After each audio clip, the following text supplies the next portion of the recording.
Hey, it's Brian here from quantlabs.net.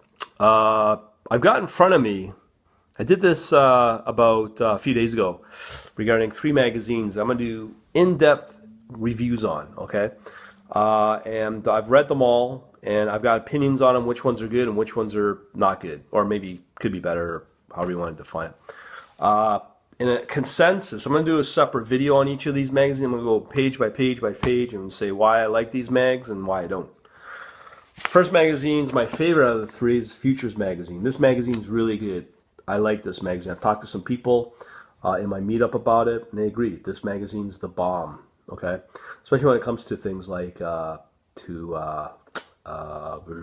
quant-related stuff. Okay, now the two other magazines are obviously more technical analysis. I can give you my opinion on technical analysis in a minute, but the first one is Active Trader. Now, all these issues I'm showing are the current issues of October 2013. This is the next magazine, and this one, Technical Analysis, Stocks and Commodities. Okay. Now, the reason I like Futures magazine of all of them is quite simply, it's got Quanti kind of makes sense kind of stuff where I believe that the markets and forecasting the markets are based around math. No different than math helps build bridges and flies planes. And that's quant. Quant is based around there, or some form of math. Now, when you start moving into technical analysis and with these two other magazines outside the Futures mag that really focus on technical analysis, over the last few years, I've talked to a number of people about just generally technical analysis, and what I've seen is a lot of people get crushed on technical analysis, and a lot of them don't do as well as maybe the quants do. From one of the magazines, obviously the Futures magazine, even states that technical analysis is not as accurate as something like a quant. I've already mentioned that before.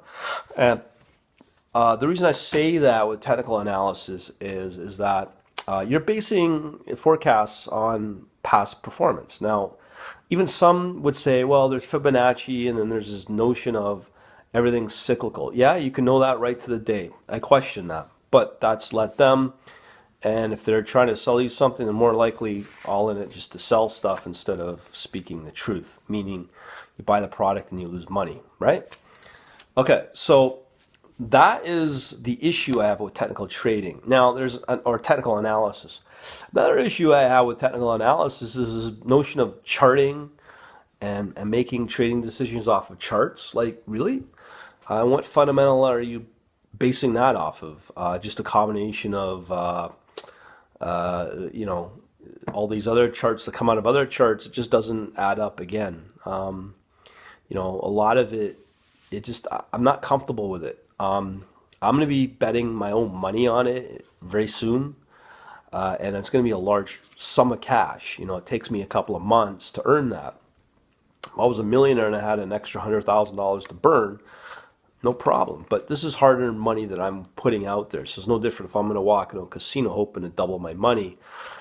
I better know what I'm doing. So for me, using something like technical analysis and whatnot, I've got issues with it. That's why I like quant. It's more accurate.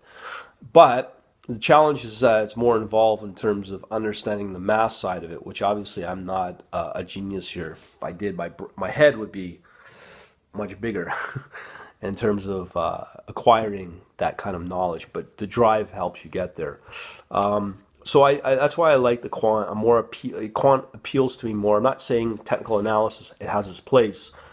But to firmly bet and only bet all your forecasting on just technical analysis or fundamental is something I'm not, as I said, not really comfortable with. But when you combine all three, quant, fundamental, and technical analysis, that is obviously a good combination.